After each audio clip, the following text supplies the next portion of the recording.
নমস্কাৰ ইভেন্ট জবতে চেনেলটোলৈ আপোনালোক সকলোকে স্বাগতম জনাই এটা গুৰুত্বপূৰ্ণ খবৰ দিবলৈ লৈছোঁ। আপোনালোকক জনাওঁ যে আমাৰ যি এমপ্লয়মেণ্ট এক্সচেঞ্জৰ ৰি-ৰেজিষ্ট্ৰেশ্যন কৰিবলৈ দিয়া হৈছিলে, ইয়াৰ লাষ্ট ডেট দিয়া হৈছিলে 29 ফেব্ৰুৱাৰী। আৰু আপোনালোকে যদি সেৱা সেতু নামৰ যিটো পৰ্টেল আছে, পৰ্টেলটোত ৰেজিষ্ট্ৰেশ্যন কৰিবলৈ যায়, তেতিয়াহ'লে আপোনালোকে ইয়াত দেখিব যে ইয়াত এটা নটিচ ইছ্যু হৈছে আৰু নটিচটোত ইয়াত দেখা পাব ইয়াত কি লিখা হৈ আছে, it is for your kind information that the re-registration service in employment exchange will be an ongoing service and will continue to be available after the special type of re-registration is over on 29 February. অৰ্থাৎ আমাৰ যি employment এক্সচেঞ্জৰ যিটো ৰি-ৰেজিষ্ট্ৰেশ্যন সেৱা আছে, এই সেৱাটো এটা ongoing service, চলি থকা ছাৰ্ভিচ হয় আৰু ই কণ্টিনিউ থাকিব বুলি জনোৱা হৈছে। অৰ্থাৎ আমাৰ যিটো স্পেচিয়েল ড্ৰাইভৰ যি লাষ্ট ডেট দিয়া হৈছিলে 29 ফেব্ৰুৱাৰী 2024, তাৰ পাছতো ই কণ্টিনিউৱাছলি চলি থাকিব বুলি ইয়াত জনোৱা হৈছে। আৰু এইটো কথা ইয়াত লিখি দিছে, for those unable to complete re-registration may complete their process after 29 February 2024।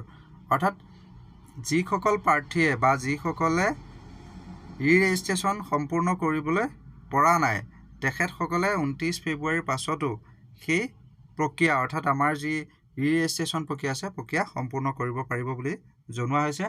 আৰু ইয়াক লৈ এমপ্লয়মেণ্ট এক্সচেঞ্জৰ তৰফৰ পৰা এখন বিশেষ নটিচ প্ৰকাশ পাইছে। নটিচখন মই আপোনালোকক দেখাই আছোঁ, চাব। ইয়াত যদি চাই আপোনালোকে দেখিব এমপ্লয়মেণ্ট এক্সচেঞ্জৰ যি ৰি-ৰেজিষ্ট্ৰেশ্যন আছে, ৰি-ৰেজিষ্ট্ৰেশ্যনৰ সংক্ৰান্তত ক্লিয়াৰিফিকেশ্যন দিয়া হৈছে। আৰু ইয়াত মেইন পইণ্টখিনি আমি দেখাইছোঁ। ইয়াত চাওক, সকলো ৰেজিষ্টাৰ্ড কেণ্ডিডেটে তেখেতসকলৰ যি ৰি-ৰেজিষ্ট্ৰেশ্যন আছে, ৰি-ৰেজিষ্ট্ৰেশ্যন সেৱা এমপ্লয়মেণ্ট এক্সচেঞ্জৰ যি ৰেজিষ্ট্ৰেশ্যন ডেট আছে, ৰেজিষ্ট্ৰেশ্যন ডেটৰ 3 বছৰৰ ভিতৰত কৰিব পাৰিব বুলি জনোৱা হৈছে। অৰ্থাৎ তেখেতসকলে সেই সেৱা লাভ কৰিব। আৰু ইয়াত এইটো কথাও স্পষ্টভাৱে লিখিছে যে যিসকলে আজিলৈকে ৰেজিষ্ট্ৰেশ্যন কৰা নাই, ফেচ ৰেজিষ্ট্ৰেশ্যন সেৱা সেতু পৰ্টেলত চলি থাকিব আৰু ইয়াৰ বাবে কোনো ধৰণৰ টাইম লিমিট নাই।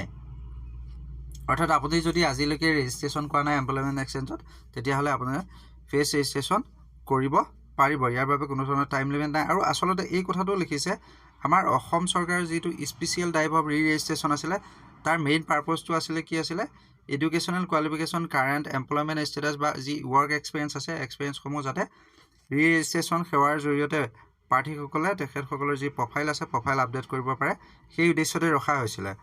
আৰু এই কথাটো ইয়াত লিখি দিছে, সেই যি ডেট দিয়া হৈছিলে লাষ্ট ডেট 29 ফেব্ৰুৱাৰী, 29 ফেব্ৰুৱাৰীৰ পাছতো প্ৰাৰ্থীসকলে যিসকলে অলৰেডি ৰেজিষ্টাৰ্ড কৰিছিলে, ৰেজিষ্টাৰ্ড কৰা প্ৰাৰ্থীসকলে তেখেতসকলৰ যি ৰি-ৰেজিষ্ট্ৰেশ্যন সেৱা আছে, ৰি-ৰেজিষ্ট্ৰেশ্যন সেৱা লাভ কৰি থাকিব বুলি ইয়াত জনোৱা হৈছে। আৰু এনেধৰণৰ যিবিলাক আপডেট আছে, আপডেটবিলাক আমি সদায় আপোনালোকক দিব চেষ্টা কৰোঁ। গতিকে আপোনালোকে আমাৰ চেনেলৰ ভিডিঅ'বোৰ চাই থকাৰ লগতে যিসকলে আমাৰ চেনেলত নতুন, তেখেতসকলে কাইণ্ডলি চেনেলটো ছাবস্ক্ৰাইব কৰি ল'ব। ধন্যবাদ।